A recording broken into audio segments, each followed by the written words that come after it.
membahas splitting atau pembagian kuota haji adalah 92% untuk ibadah haji reguler dan 8% untuk ibadah haji khusus.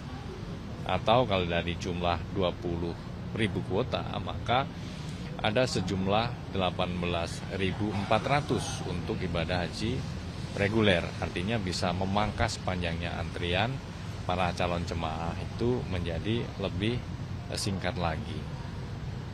Namun demikian, karena di splitting menjadi 50%, maka kuota haji reguler cuman bertambah 10.000.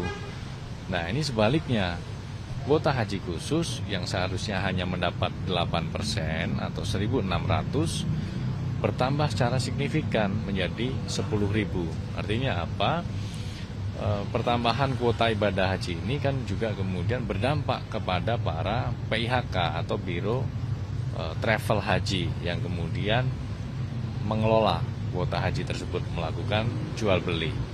Sehingga dalam proses penyidikan perkara ini, KPK secara runut melakukan pemeriksaan pihak-pihak di Kementerian Agama. Bagaimana proses-proses diskresi itu dilakukan.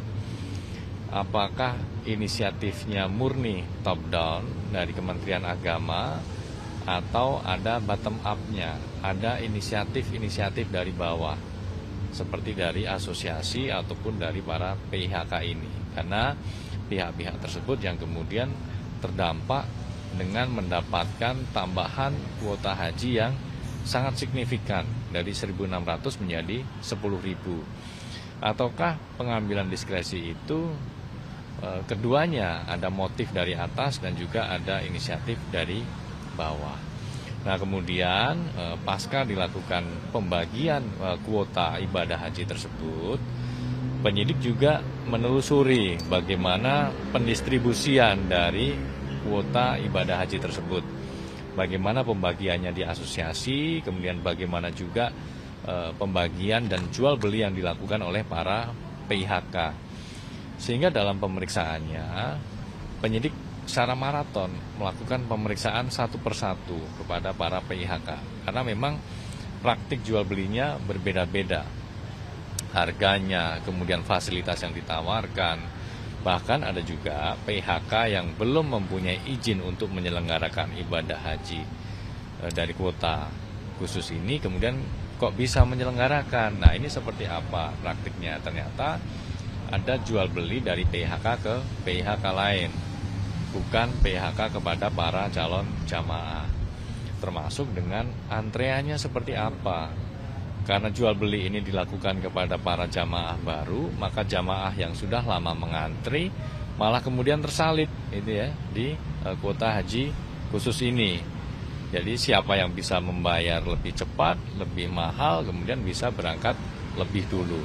Termasuk yang di reguler juga. Ini kan artinya tersalib, nggak sesuai dengan antrian yang semestinya. Kemudian pendalaman terkait dengan fasilitas-fasilitas yang digunakan.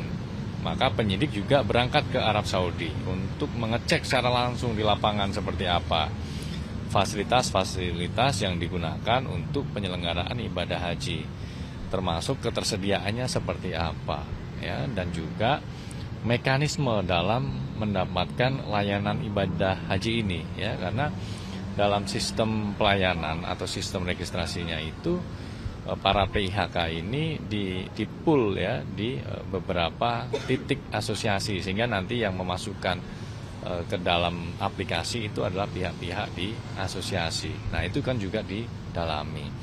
Nah, berkaitan dengan itu juga penyidik juga mendalami terkait dengan aliran-aliran uang dari para PIHK atau Biro Travel Haji ini kepada oknum-oknum di Kementerian Agama atas pengelolaan atau jual beli kuota haji yang dilakukan oleh para Biro Travel itu. Nah, semua itu didalami baik oleh penyidik dan juga oleh BPK dalam kebutuhan penghitungan kerugian keuangan negara.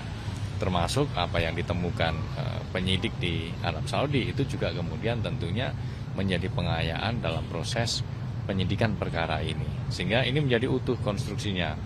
mulai dari awal proses diskresinya yang bertentangan dengan Undang-Undang 8 2019, kemudian pembagian kuotanya,